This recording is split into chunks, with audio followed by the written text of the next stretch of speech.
Hey, what is going on, guys? Welcome back to another PS4 Jailbreak news update. We got a ton of topics to dive into this week. A lot of things have been happening for the PS4, not so much for PS5, so that's why we're doing a dedicated PS4 video here. But, you know, hopefully some stuff will happen for PS5 soon.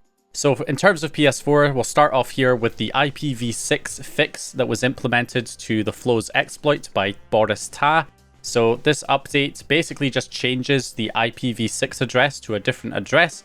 And this small fix is enough to actually get those PS4s that were previously not able to load the exploit. They can now load the exploit. So it was mainly PS4 Slims, specific PS4 Slims, that were not able to load the exploit before, and they would normally get stuck at the defeating kernel ASLR stage.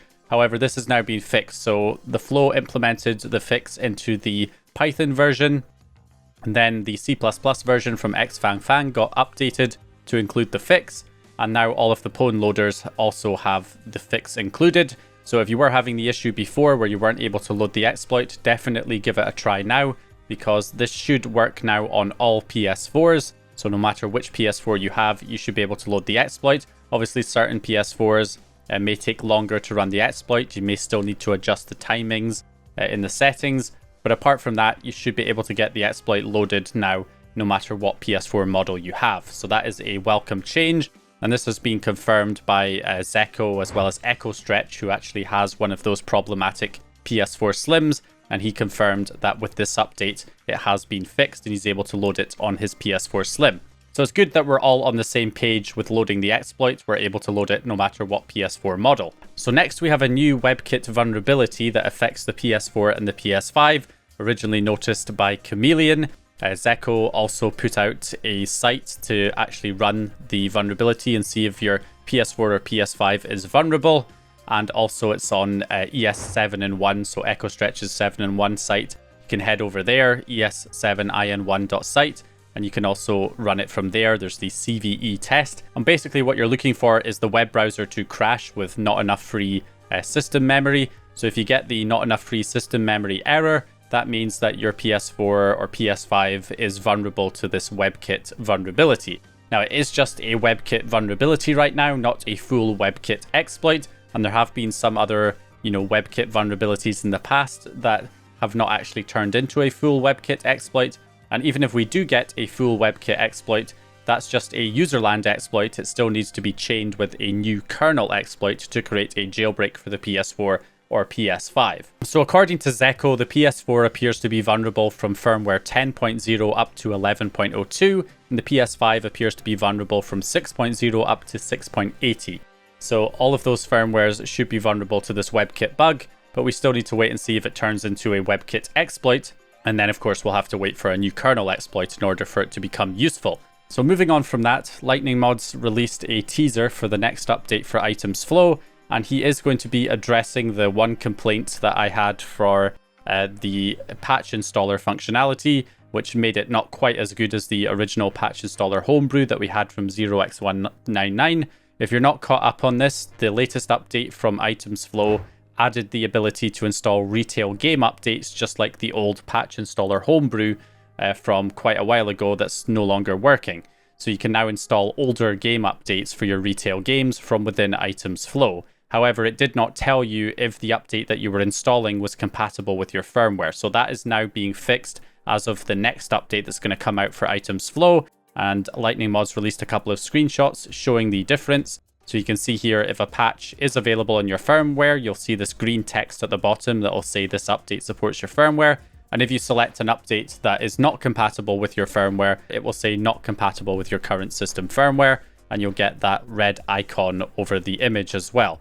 So yeah, that's just kind of returning that same functionality that we had in the patch installer homebrew, and it's now all included here in Itemzflow. So it's basically a complete replacement now for the old patch installer homebrew. So that is good to see.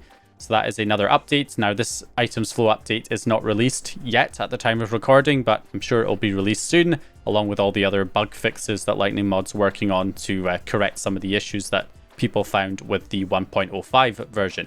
So we also got the release of GoldHEN Lite version from Chameleon. So of course this was created by Sistro, but Chameleon has got permission to release it now. It's only for firmware 9.00 because it was made back in January 2023, so it must be quite an old version of GoldHEN.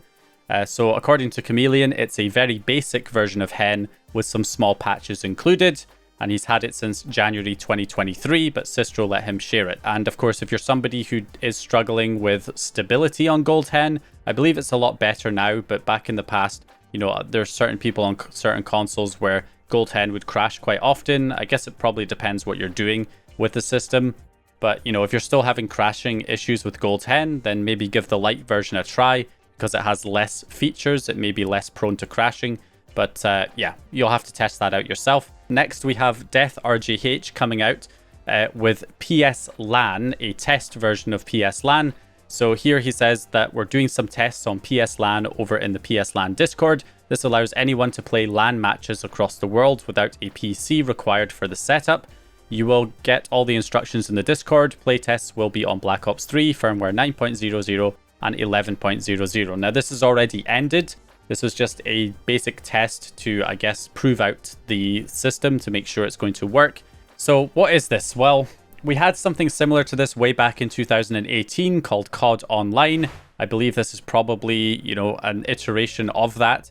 So it was a payload that you could run, and then you could hop on Black Ops 3 and you could find, you know, other people's games who were hosting on LAN. It would basically take your LAN connection and broadcast it over the internet so that you could see any other person's LAN game that they're hosting who are also running the same payload, and you could join each other. And it was really great because you could get big games going because it actually had discoverability. You could discover other people's games. And that is the biggest problem with other solutions that have come out since then, like Hamachi. The problem with things like Hamachi and Xlink Kai and XBS Link is that there's no discoverability. You essentially have to, you know the IP address or the network name of the person that you're trying to connect to, and you need to be in direct contact with them. You can't just, like, you know, search for a public match and see who's hosting. It doesn't have that functionality, and that is what something like this could bring us, is the discoverability so you can actually find other online games. Now, the limiting factor for something like this is that the game actually has to have a LAN play option, of course, in order for this to work.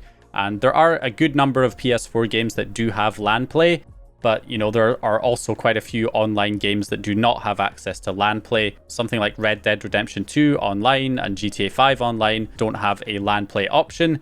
But for those things, there could be private servers and other stuff that could be set up. Like with Fortnite, we have the EasyFN private server that we can play on our jailbroken PS4s. So there's other ways around that.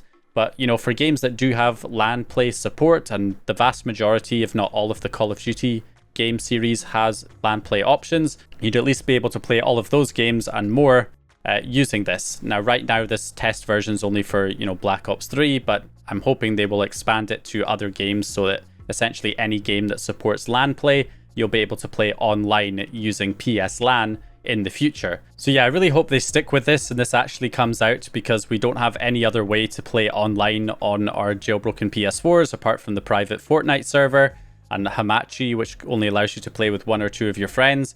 So this would be great to actually have something that you could really rely on for online play and have that discoverability so you can find other players to play with. We got close back on 5.05 with COD Online. It's just a shame it died and it never went anywhere. So I really hope that this will actually happen. And yeah, and it doesn't just get, you know, dropped again after a few weeks of hype. So finally we have an update to the PS4 Cheats Manager version 1.2.2. This is actually a couple of weeks old at this point. However, it has added a few interesting features: the ability to disable and re-enable cheat files. Disabled files won't be loaded by GoldHEN. So sometimes you can have like 3 or 4 different cheat files for the same game.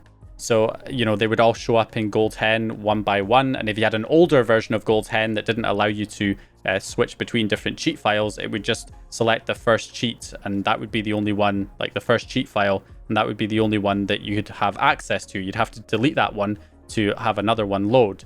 So with this, you can just disable any ones that you don't want, and then it will only show the cheat files that you want on GoldHEN. And he's also added the option to change the default URLs for cheats, patches, and plugins in the settings. So when you select the option in the settings, it will give you the first link, which is for, I think, cheats, and then the next one is patches and then plugins. And you can change that to a different link. So if you have some other provider of cheats and patches that you would rather use, You can put their link in there instead and get all of their cheats, patches, and plugins.